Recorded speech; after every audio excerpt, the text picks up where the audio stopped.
Nous, donc, les modèles de climat, ils s'appuient sur des évolutions de concentration de gaz à effet de serre qui n'intègrent peut-être pas effectivement des scénarios de rupture, des scénarios de catastrophe. Donc ça, c'est d'autres types d'approches qui peuvent permettre de caractériser.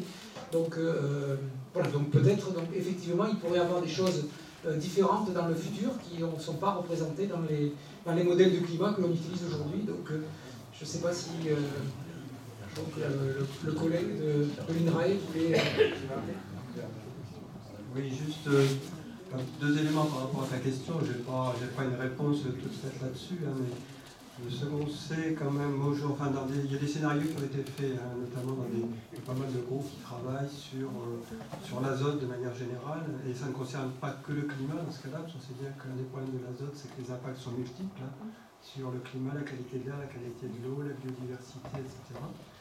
Et donc, un élément que j'ai en tête, en particulier pour l'ammoniac, parce qu'en fait, si je prends cet exemple-là, c'est que c'est plus en lien direct avec les usages à relativement court terme. Donc, ça a été plus utilisé de ce point de vue-là. C'est que, bon, à ma connaissance, on ne prévoit pas de rupture réellement, mais par contre, on prévoit une augmentation continue en fait, des usages et des émissions sous la pression, en particulier de l'augmentation de la population, de l'évolution des régimes alimentaires, etc.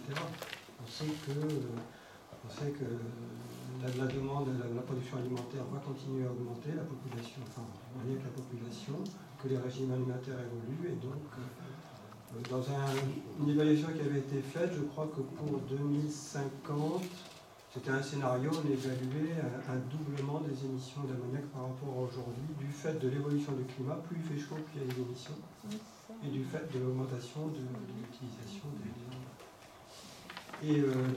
engrais. Enfin, c'est pas que les engrais, c'est la production animale, parce que l'animal va recycler l'engrais, hein, prendre des déjections, mais dans le recyclage, à chaque fois qu'on fait une boucle de recyclage, il y a des pertes, hein, d'ammoniac, de nitrate, etc. Donc c'est un système qui se maintient, même si on essaye de ne pas injecter une nouvelle azote dans le système par l'utilisation de l'industrie.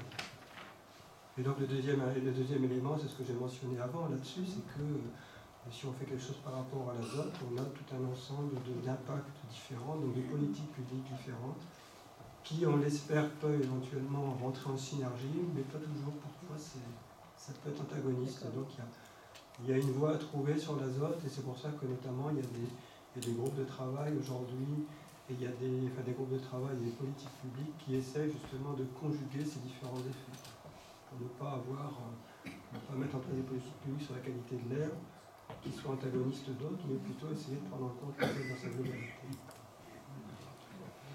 Bon. On va s'arrêter là parce que l'heure tourne et on a des horaires à respecter. Donc je tiens à remercier les 4 orateurs.